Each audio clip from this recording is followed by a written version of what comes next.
Hello soldiers, இந்த வீடியோவில் நம்ம விஸ்காசிட்டி பற்றி கற்றுக்க போகிறோம். விஸ்காசிட்டினா என்ன? பிசுபிசுப்பு தன்மை. என்ன புரியலையா? அதாவது இன்டர்னல் ரெசிஸ்டன்ஸ் சோல்ஜர்ஸ். அது லிக்விட்ஸ் பார்ட்டிகல்ஸ் எடுத்துக்கிட்டிங்கன்னா அதுக்கு இடையில இன்டர்னல் ரெசிஸ்டன்ஸ் தான் விஸ்காசிட்டி. ஆக்சுவலாக விஸ்காசிட்டி எப்படி ரியாலிட்டிக்குள்ளே வருதுன்னு பார்ப்போம். நம்ம ஒரு ஹேண்டில் வந்து வாட்டர் எடுத்துப்போம், இன்னொரு ஹேண்டில் வந்து ஹனி எடுத்துப்போம். ஒரு ஸ்லோப்பான சர்ஃபேஸை ரெண்டே அட் அ டைமில் ஊற்றுறோம். எது ஃபஸ்ட்டாக போய் ரீச் ஆகும்னு நினைக்கிறீங்க? அது அப்படியே ஃப்ளோ ஆகி போய் எது ஃபஸ்ட்டாக ரீச் ஆகும்னு நினைக்கிறீங்க?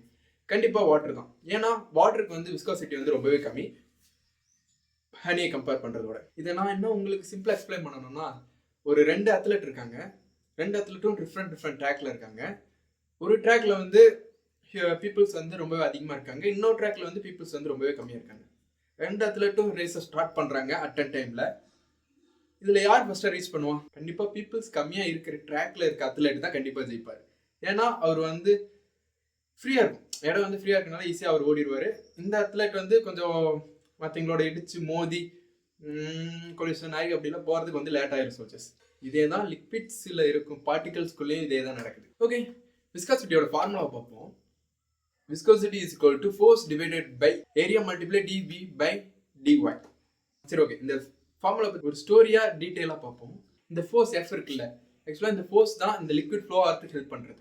சப்போஸ் இந்த ஃபோர்ஸ் வந்து அதிகமாச்சுன்னா, அந்த லிக்விட் ஃப்ளோ ஆகிறதுக்கே ஃபோர்ஸ் அதிகமாக தேவைப்பட்டுச்சுன்னா அதோட விஸ்காசிட்டி ரொம்பவே அதிகமாக இருக்குது soldiers, directly proportional.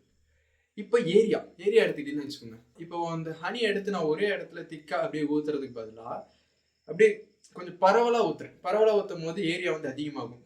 So area அதிகமாச்சுன்னா viscosity வந்து கம்மியாகும். நெக்ஸ்ட் வந்து டிவி பை டிஒய்ன்னு ஒன்று இருக்குல்ல. அப்படின்னா என்னன்னா, நம்ம லிக்விட் ஊற்றும் போது அதில் வந்து லேயர் பை லேயராக இருக்குது சோல்ஜர்ஸ். மேல் இருக்க லேயர் தான் ஃபர்ஸ்ட் வந்து ஃப்ளோ ஆகும், அதுதான் வேகமாகவும் ஃப்ளோ ஆகும். இப்போ மேல் இருக்க லேயர் இருக்குல்ல, அந்த மேல் இருக்க லேயர் வந்து இப்போ மீட்டருக்கு எவ்வளோ வெலாசிட்டி வந்து அதிகரிக்குன்னு சொல்கிறது தான் இந்த டிவி பை டிஒய்.